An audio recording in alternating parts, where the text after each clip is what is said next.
The elevator doors slid open onto the 40th floor of Silverline Consulting, and I stepped into the familiar scent of polished wood and burnt coffee. The floor-to-ceiling windows along the hallway framed Elliott Bay under a soft Seattle haze. The ferries cutting through the water like they were late for a meeting, too. I arrived before most of the staff, as usual, and settled at my desk with my third cup of coffee. Today was our Q3 strategy presentation, one of those mornings where a single slide could make or break millions. I powered up my laptop and opened the deck I'd polished until midnight. Every figure, every projection, every footnote was in its place. My fingers traced the table of revenue projections as I whispered a silent check to myself. 7 years in this company. And still. The weight of these mornings pressed on me. Then a notification popped up, confidential, revised Q3 deck. It was from Brielle Hawthorne, the CEO's daughter, barely 24 and freshly minted as executive project lead. I hesitated, then clicked. My stomach tightened. On slide 17, the cost analysis for Zenith Industrial's campaign was no longer 7 million, it was 70. A single decimal point had become a landmine. If that number went to the board or the clients, we'd face lawsuits or worse. The conference room was already filling when I walked in. Marcus Gray from Zenith Industrial scrolled through his phone. Patricia Vance from Vance Lux tapped the table with manicured fingers. The polished space reflected the city behind the glass. But the only reflection I cared about was my own resolve. Brielle glided in on Prada heels, confidence radiating like stage lights. "Good morning, everyone," she chirped. "I've made a few optimizations to our presentation." I swallowed hard. Optimizations. That's what she called them. The slides advanced smoothly until that one. 70 million stared back at me like a dare. My pulse pounded. I could stay silent. Let the lie slide, keep my job. Or I could speak. "Before we continue," I said evenly, "there's a correction needed on slide 17. Brielle's head snapped toward me. What the correct figure is 7 million. 70 would be unrealistic." Silence spread. Marcus lifted his gaze slowly, and Patricia's eyebrow arched. In the doorway, Richard Hawthorne, our CEO, had appeared, his expression unreadable. Brielle's face flushed crimson under the soft LED lights as I clicked to my original deck.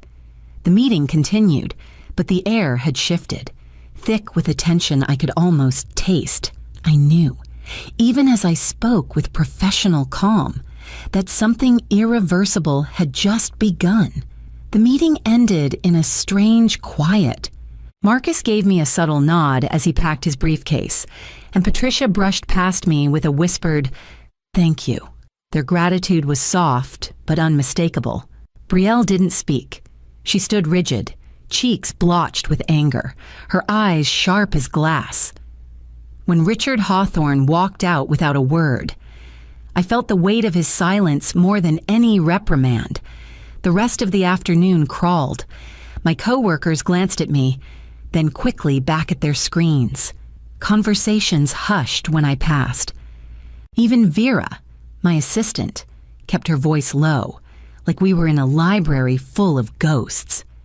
Richard's door stayed closed. I knew what that meant. By 5 o'clock, the office emptied, but I stayed at my desk, pretending to organize files. My email pinged at 5:43 p.m. Urgent.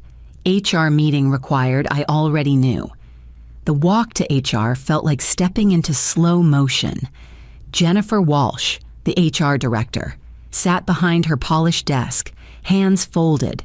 Richard occupied the chair beside her, his face blank, his wedding ring catching the light. Brielle wasn't there. She didn't need to be. "Elise," Jennifer began, using my formal name. "After careful review, we've decided to end your employment effective immediately. The feedback cites challenges with team compatibility and undermining leadership. That's what they called saving the company $63 million. I kept my back straight as she listed the severance terms and benefit continuations. Richard said nothing until the very end. Security will escort you to collect your belongings. Tom from security appeared in the doorway, looking like he'd rather vanish than walk me out. 7 years of my life fit into one cardboard box, the jade plant from Sarah, the client whisperer mug from Marcus, photos from team retreats where I'd held this company together. Before I left, I glanced up at the security camera blinking in the corner. I smiled not out of joy, but something sharper, and whispered, 3 days. The city was streaked in gold as I drove over the I-5 bridge. Fear churned in my stomach, but beneath it simmered something else, steady and alive resolve. By the time I reached my apartment, a plan had already begun to take shape. My apartment felt different that night, like I was walking into someone else's life. The living room was dim except for the glow of the city outside my window, the lights of South Lake Union reflecting off the water. I set the cardboard box on the floor and sank into my couch, letting the silence wrap around me. For a moment, I just stared at the jade plant I'd saved from the office. Somehow, it looked like it belonged here more than I did. I opened my personal laptop and reached for the small black USB drive in my desk drawer. It was smooth and weightless, but I felt its gravity as if it carried a piece of my life. 7 years of notes, carefully organized and encrypted client renewal dates, campaign histories, pain points, and the human details that built bridges where contracts alone couldn't. Sarah's daughter getting into Princeton, Marcus's wife's cancer treatment, and the extra time I quietly gave him to handle it. Patricia's frantic call on Thanksgiving when her product launch almost collapsed. Every victory and rescue lived here. Silverline had paid me to manage accounts. I had built relationships instead. My phone buzzed, breaking the stillness. Damian Holt's name lit up the screen. My friend, and conveniently, my lawyer. I heard. He said without preamble, "Then you know why I'm calling." We went over my non-compete line by line. His voice was steady. "Surgical. You can't solicit clients," he said, "but nothing prevents them from contacting you. You can exist. Celine, exist loudly, let them find you." I leaned back, staring at the ceiling. My pulse was a mix of fear and exhilaration. If I moved even a fraction too aggressively, I could lose everything. But for the first time since leaving the office, I felt something warm under my ribs control. After we hung up, I copied my files into neat folders on my laptop, my hands moving with quiet purpose. The city lights blinked against the window, as if keeping time with my heartbeat. I knew this wasn't just data. It was leverage, the kind you didn't flaunt but carried like a hidden blade. By the time I closed my laptop, I already knew my next move. The next morning, I woke before sunrise, the USB drive still on my nightstand like a sentry. The city was quiet, the kind of quiet that makes you hear your own pulse. I brewed a strong cup of coffee and opened LinkedIn. My cursor hovered over the Start a Post box for a long moment. I typed slowly, carefully. After 7 incredible years at Silverline Consulting, I've decided to begin a new chapter. I'm deeply grateful for the relationships I've built and the trust so many of you placed in me. Excited for what the future holds. No bitterness, no details, nothing that could be called solicitation. But anyone who knew this industry would read between the lines. I clicked post and leaned back. The response was immediate. My phone began buzzing like a hive had woken up. First, a few polite reactions from old colleagues. Then the private messages came. "What happened? Tell me this isn't true. If you're available, we need to talk." Patricia Vance's message arrived before I finished my second cup of coffee. "If you're available soon, we should talk." I didn't answer right away. Damien's advice echoed in my head, exist. Don't solicit. But a smile tugged at the corner of my mouth. By mid-morning, my post had traveled through the entire B2B network. I saw mutual connections commenting with careful curiosity, the kind that spreads faster than any official memo. Somewhere in her sleek glass office, Brielle was probably congratulating herself on a fresh team, not realizing she had just made me the most talked about free agent in our market. I closed my laptop and stared out the window. Watching a ferry slice across Elliott Bay, my mother's voice came back to me from just last month, when her final scan came back clear. Don't let anyone decide your worth. Celine, you've already survived harder battles. She had survived cancer. I had survived betrayal.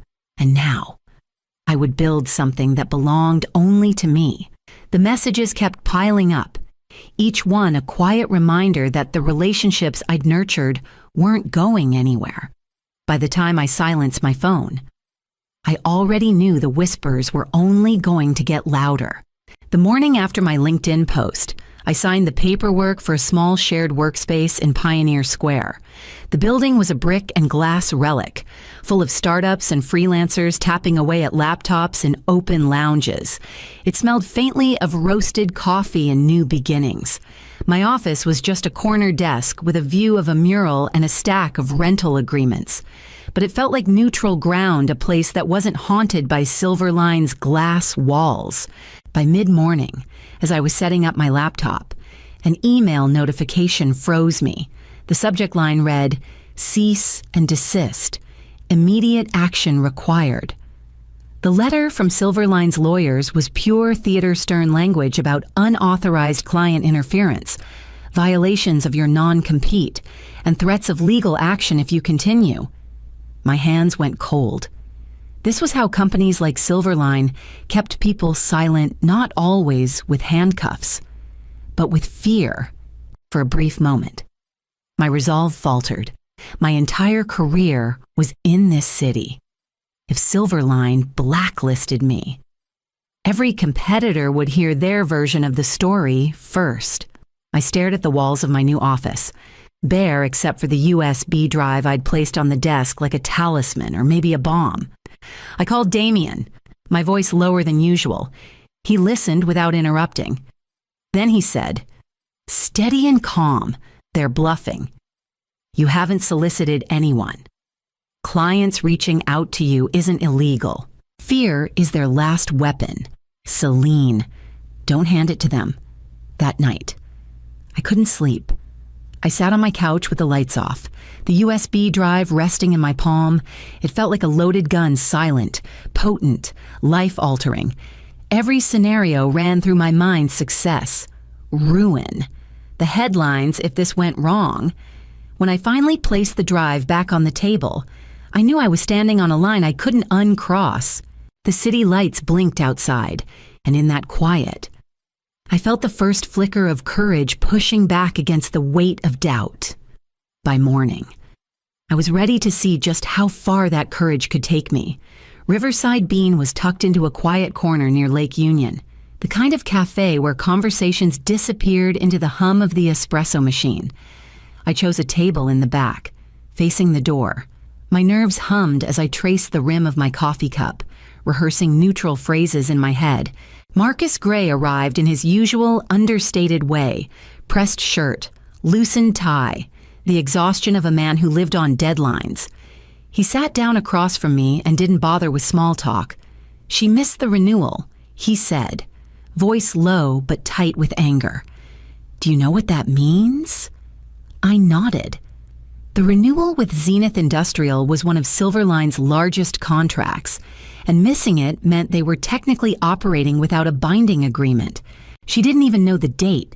He continued, rubbing a hand over his jaw. "We could walk away tomorrow, and your CEO wouldn't realize until the invoices bounced." I stayed quiet for a moment, letting his words hang in the air. Then I reached into my bag and slid a thin folder across the table. "Purely for your records," I said carefully. "It's a copy of the terms we last negotiated." Marcus opened it and scanned the pages, his shoulders easing slightly. "You saved me again," he muttered. Then his eyes met mine. "Celine, if you were independent, we'd rather follow you than deal with this circus." The words hit me like a current, thrilling and terrifying. This wasn't just validation, it was possibility. I sipped my coffee to hide the small smile tugging at my lips. "I'm just in transition," I said lightly, "but I appreciate you saying that." For a while, we talked about industry shifts, upcoming projects, and the slow unraveling of Silverline's reputation. Every casual remark from him was a reminder of the quiet power I still held, the kind that didn't need an office or a title. When we finally stood to leave, Marcus shook my hand firmly. "Keep me posted," he said. And the weight behind those words told me more than any contract could. I walked out into the cool Seattle air, the first real spark of victory burning beneath my ribs. By the third morning, my new workspace in Pioneer Square felt less like a refuge and more like a command center. I arrived early, coffee in hand, and opened my laptop to a calendar packed with back-to-back calls. Day 3 was when the quiet storm I'd set in motion would either fizzle or break wide open. The first call was with Patricia Vance. Her face appeared on my screen, framed by the sleek white walls of her office. She didn't bother with pleasantries. "We're done," she said. "I've already sent the termination notice to Silverline." I exhaled slowly. Patricia had been one of our most high-profile accounts. Her departure would echo across the industry. The next call was a multi-client video conference that Sarah from Apex Global had arranged. 9 boxes lit up my screen, each with a familiar face. Their voices layered over each other, a chorus of irritation and disbelief. "Talia, sorry, Brielle called us Apex Tech in the email," Sarah said first. "She sent our confidential brief to a competitor." Another voice snapped. "And Comic Sans," someone muttered, almost incredulous. "On a client-facing proposal." I listened, nodded, and said very little. I didn't need to sell myself. Brielle was doing that for me, one misstep at a time. Then came the industry update I hadn't expected. Silverline had just promoted Brielle to Vice President of Client Strategy. The news scrolled across my feed mid-call, and the collective reaction from the clients was a mixture of laughter and rage. "That's it," Marcus said, voice cutting through the noise. "They've lost touch with reality." By the time the call ended, I had 34 stars on my private spreadsheet clients who had all but confirmed their intent to leave. Each star felt like a silent vote of confidence, a reminder that the power I'd carried all these years had never really belonged to Silverline. As the sun dipped behind the skyline, I sat back and let the magnitude sink in. The dominoes were lined up, tipping one by one, and I could already hear the echo of the next one falling by the next morning. The quiet storm I had been navigating erupted into a full-blown spectacle. My phone buzzed nonstop with notifications, and when I finally checked, the first message was from Dana, one of the freelancers I'd worked with. "Have you seen this?" "It's everywhere." Attached was a screenshot of an internal Silverline email, leaked and already making the rounds on LinkedIn. In it, Richard Hawthorne had written to his board that family loyalty must be protected at all costs, and that my overreaction had embarrassed his daughter. Someone had paired the email with an audio clip from an internal meeting where he explicitly said Brielle would grow into the role, no matter what it costs, within hours. The industry had a name for it, the Hawthorne collapse. I scrolled through LinkedIn and Twitter, watching the fire spread. Memes of decimal points and Comic Sans screenshots trended under the hashtag #SIAS Hawthorne Collapse. Competitors circled like sharks, posting vague offers to clients seeking stability, And beneath it all, direct messages kept landing in my inbox, clients confirming what I already sensed they were leaving. By the end of the day, my spreadsheet had 76 stars, 76 clients gone. Nearly 40% of Silverline's revenue had evaporated in 3 days. That evening, my phone lit up with Richard Hawthorne's name.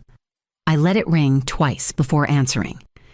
"You've orchestrated this," he said, his voice tight and trembling.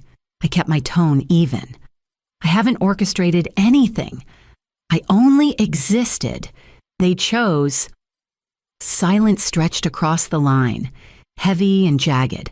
I could almost hear him calculating the losses, the board meetings, the fallout. "You've burned every bridge," he said finally. But his voice no longer carried authority. "Maybe," I said softly. "Or maybe I just stopped letting you walk across mine." When the call ended, I stared at the city lights beyond my apartment window. Triumph pulsed beneath my skin, but it was layered with something heavier, the finality of knowing I could never go back. And yet, as the night settled over Seattle, I could feel the next step forming, sharp and inevitable, waiting for me to take it. 2 weeks later, I slid the key into the door of a sunlit office tucked above a row of boutiques in downtown Seattle. The walls were still bare, the furniture a mix of new desks and secondhand chairs, but it felt alive in a way Silverline never had. Marlowe Strategies was officially real, no longer just a name in my head. Leora and Caden were already inside, laptops open, coffee cups scattered among drafts of client proposals. Their energy filled the space with something I hadn't felt in years possibility, without politics. We were 3 people with a handful of loyal clients, but every one of them trusted us completely. Quality over quantity wasn't just a motto, it was survival and freedom in equal measure. News from the outside world kept filtering in. The board at Silverline had finally forced Richard Hawthorne to resign. Brielle had been quietly removed from her role. Her LinkedIn, now a vague, exploring new opportunities. I felt no glee, just a quiet closure. The empire had crumbled because its foundation was hollow. That afternoon, we gathered in the small kitchen with paper cups and a bottle of champagne. I lifted mine and met their eyes. "We don't just win," I said. "We build what they can't take." The words settled over the room like a promise. For the first time since walking out of Silverline with a cardboard box, I felt weightless, not because I'd taken anything from them, but because I was finally creating something that was mine, built on trust, not fear, and designed to last. We spent the rest of the day mapping strategies for our first independent campaigns, the hum of focused work blending with the faint sound of the city below. Every task, every conversation, felt like laying bricks for a future that couldn't be stolen or sabotaged as the sun slipped behind the skyline, painting our little office in warm light. I felt an unfamiliar kind of peace. This wasn't revenge anymore. It was renewal. And the final step toward that renewal was already waiting for me. Just beyond the next door I had yet to open. Months later, the rain returned to Seattle in thin silver lines, streaking across the windows of my new office. Marlowe Strategies had grown into a proper agency, small but strong, and that morning I signed a long-term partnership with a national brand that would secure our future for years. As I placed my pen on the dotted line, I felt a quiet satisfaction that no headline or boardroom could ever give me. A knock on the office door broke my focus. When I turned, Brielle Hawthorne stood in the doorway. The once polished confidence had faded, replaced with jeans, a simple coat, and eyes that no longer burned with entitlement. "I'm not here to ask for a job," she said before I could speak. "The board authorized a settlement to close the chapter cleanly, and I came for something else." She hesitated. Advice. I studied her for a moment. The younger version of me might have relished seeing her small, but all I felt was a calm detachment.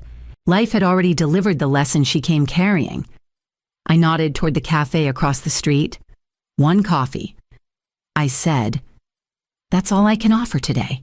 We sat by the window, the rain blurring the city into a watercolor. She asked how I built loyalty that couldn't be fired, how I knew when to speak up even if it cost me everything.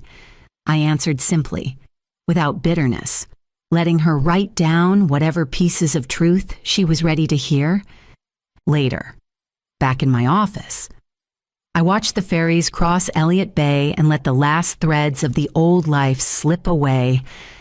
Power, I realized, had never lived in titles or glass offices.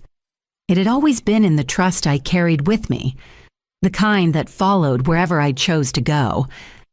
I turned back to my desk, the ink on the new contract dry, and felt the quiet certainty that this chapter was mine alone,